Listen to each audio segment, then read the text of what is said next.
Alin na samahan natin ang kwento ni Kuya Motutoy's Vlog at ni Diwata. Washing liquid. May nagbigay ng dishwashing liquid niya. Salamat. Kailangan natin ito para matanggal ng mga tibo. Salamat ha. Nakakatanggal ba tibo yan? Oo. Thank you talaga. Sige. LA Tenorio. Ay. Pwede mo bang linawin yung about dun sa issue na sinasabing ikaw daw yun ng boss kay Ma'am Diwata?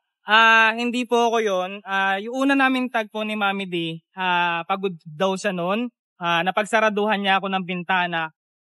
Pero dahil kasi pagkakamali ko rin po talaga yun, lumapit ako doon na walang paalam, without permission. Siyempre, tao rin yung tao yan, napapagod sa business niya. Priority ang negosyo, hindi tayo mga vlogger. So lumapit ako doon, napagsaraduhan ako ng bintana. Hindi po ako basher. Nagkataon lang, hindi naging maganda una namin pag-meet. At saka lilinawin ko sa lahat, hindi po ako yun yung nakarami ng rice halagang 100 pesos. At nagsabi na kung ano-ano. May kanya-kanya naman po tayong opinion. Malay mo, masarap sa akin.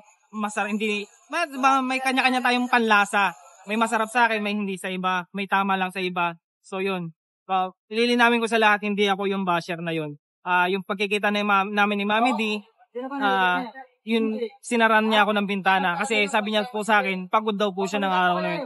At busy siya. At kasalanan ko kasi yun, bigla-bigla akong lumapit. Yun lang po yun. Clarify mo na hindi mo talaga sinisiraan si Diwata. Opo, hindi ko po siya sinisiraan. Wala po akong ganong videos na paninira. Yun.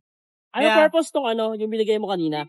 Peace offering po yun. At saka pag-thank you ko rin sa kanya. Kasi, yun nga, naging okay na po kami. Idol ko po talaga yan. Kaya po yung binigyan ko siya ng gift po. For thank you lang po yun talaga. Alam mo, sasabi mo yung mga supporter ni Diwata pero sa fake account nakasupport.